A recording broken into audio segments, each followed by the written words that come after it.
इतना बड़ा हादसा हादसे बहुत जिंदगी में देखे हैं, खून बहता हुआ बहुत देखा है। बच्चों को यतीम होते हुए पंजाब की धरती में, कश्मीर में देखा है।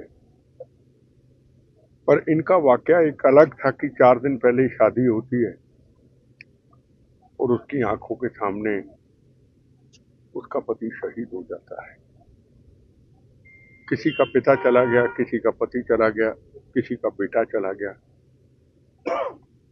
आज के दिन मैं यही कहना चाहूंगा हिंदुस्तान के देशवासियों को। हम कई बार कहते जंग कर दो, हम कई बार कहते पीओके पे, हम भी कहते हैं पीओके पे हमला कर दो। देखो, कहना बहुत आसान है। हमें हर चीज आज हिंदुस्तान के प्रधानमंत्री नरेंद्र मोदी जी के ऊपर छोड़ देनी चाहिए। उनके लिए राष्ट्र प्रथम है। जैसे जवानों के लिए राष्ट्र प्रथम है, उनके लिए राष्ट्र प्रथम है। तेरा वैभव अमर रहे, मां हम दिन चार रहे ना रहे। बस हमें हिंदुस्तान के लोगों को, दुनिया में बैठे सच्चे भारतीय को आज इजरायली की तरह एक सच्चे भारतीय बनना पड़ेगा। इजरायली की तरह। मैंने इजरायली के अंदर जब गांजा की जंग हुई, मैंने दिल्ली के अंदर को ऐसे स्टूडेंट देखे, ऐसी बच्चियां देखी, बेटियां देखी जो डॉक्टर थी, कोर्स करना आई थी।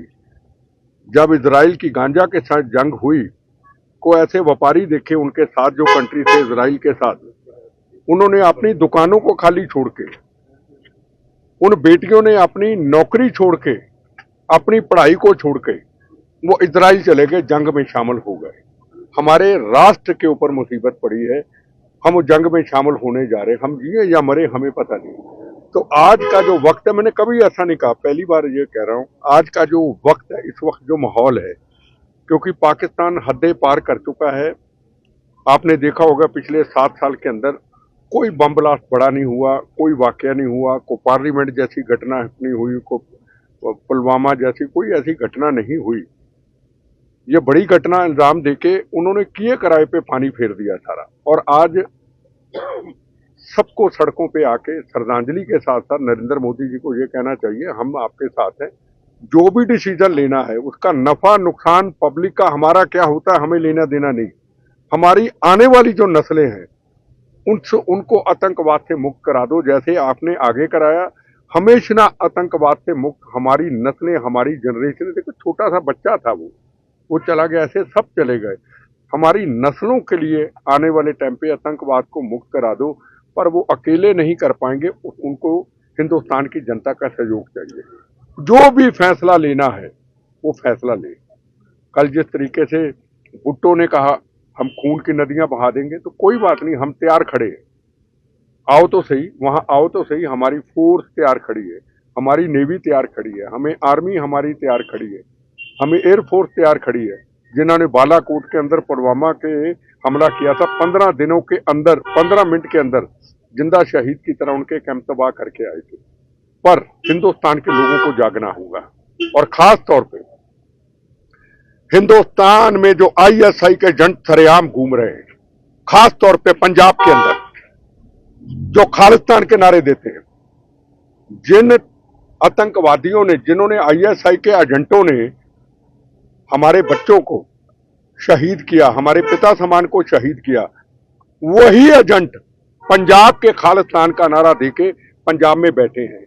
मरते पाकिस्तान में है जी महल सिंह बब्बर, परमजीत सिंह पंजवड़, हजारों बेगुनाहों के कातिल मरते वहां है, तो क्रियाक्रम उनका पंजाब में होता है। ये कल की बात है, ये हमले से 4 दिन पहले की बात है। और उनको बड़े बड़े धार्मिक लीडर, धर्म के ठेकेदार उनके गले में, उनके परिवार के गलों में परने पे पहनाते हैं और कहते हैं ये योद्धे थे। ये आईएसआई के एजेंट नहीं है। अगर ये आईएसआई के एजेंटों ने आके बेगुनाहों का कत्लेआम किया, बहनों के सुहागों को जाड़ा, बच्चों को यतीम किया, किसी का पति चला गया, किसी का बेटा चला गया, किसी का पिता चला गया, और ये आईएसआई के एजेंट नहीं है। खालिस्तान के नारे देने वाले, दुकानदारी चलाने वाले और पाकिस्तान के टुकड़ों पे पलने वाले कोई बब्बर खालसा नहीं है, कोई खालिस्तान कमांडो फोर्स नहीं है, कोई खालिस्तान जिंदाबाद फोर्स नहीं है। नाम इनके खालिस्तान कमांडो फोर्स है और है इनके पीछे आईएसआई। आईएसआई का जो भी व्यक्ति जहां अभी मोदी जी ने ऐलान किया ना, पाकिस्तान वाले पाकिस्तान जाएं, हिंदुस्तान वाले हिंदुस्तान आए। पर अगर आईएसआई के एजेंट सरेआम और खास तौर पे सोशल मीडिया के चंद लोग पंजाब के अंदर जो पाकिस्तान के चैनल चलाते हैं, पंजाब के अंदर पाकिस्तान के चैनल चलाते हैं, मैं उनको साफ तौर पे कहूंगा, इन पगड़ियों का अब अपमान करना बंद कर दो। बहुत अपमान। ये सिख कौम मानवता की रक्षा के लिए सजाई गई। इस देश को आजादी लेके दी इस सिख कौम ने, उस सिख कौम को बदनाम ना करो। और मैं सरकार को कहूंगा उनके खिलाफ सख्ती से कार्रवाई करें जो आईएसआई के जरिए। नहीं, मेरे देखो इस वक्त वो बात सहन करने के, बात करने के काबिल ही नहीं है। हम अफसोस उनसे कर सकते थे, पर जो हरियाणा सरकार ने, चीफ मिनिस्टर साहब ने जो ऐलान किया है, उन्होंने तो कुछ मांगा नहीं। जो ऐलान किया है, हम सरकार का समर्थन करते हैं, उनका शुक्रिया। इस देश के पहरेदारों से संभल के रहना, अपने घर में छुपे हुए गरदारों से। ये पंजाब में अभी आपको बताया यार, 5 दिन पहले, 6 दिन पहले की बात है यार, पाकिस्तान में मरते हैं बीमारियों से और भोग इनके वहां पड़ते हैं, और बड़े बड़े धर्म के ठेकेदार उनके गले में पड़ने पर कहो तो इनको तकलीफ होती है। क्यों ना कहें, भारत के साथ गद्दारी नहीं, मातृभूमि के साथ गद्दारी नहीं। पहले 36,000 बेगुनाहों का पंजाब का कत्लेआम हुआ, 19,000 हिंदू भाइयों का कत्लेआम किया। हम फिर वही रट लगा बैठे। किसान आंदोलन होता तो चले जाते दिल्ली के अंदर तिरंगे झंडे का अपमान करने के लिए। क्या यार, क्या ये मजाक क्या है? सिख कौम की इज्जत की कौम है, उसको क्यों बदनाम करते हो? क्यों सारा सिख समाज इन लोगों के खिलाफ खड़ा नहीं होता? हिंदू बोलेगा तो फिरका परस्त है, हिंदू बोले तू नफरत फैलाने वाला, हिंदू बोले तू आरएसएस, हिंदू बोले तू बीजेपी, तो मेरा सरदार भाई को सड़क पे बोलेगा ही नहीं। ये गलत बात है बिल्कुल। मेरे से पूछो मैं कौन हूं? जिसने गोली मारनी मारे, जिसने 1000 गाली देनी दे, पहले भारतीय फिर सरदार हूं। जिसने बम चलाने चलाए, पहले भारत पे नाज है मुझे अपने गुरुओं के, गुरु गोविंद सिंह की धरती पे नाज है। यहाँ आते हैं करनाल के अंदर सिमरनजीत सिंह मान भगत सिंह को आतंकवादी कह के चले जाते हैं, और आप पत्रकार उनको कुछ कहते नहीं। पकड़ो उनको उसी वक्त जो भगत सिंह को आतंकवादी। आपकी करनाल की धरती पे आते, ऐसा नहीं। और करनाल के लोगों को हाथ जोड़ के कहूंगा, सड़कों पे आए। धन्यवाद।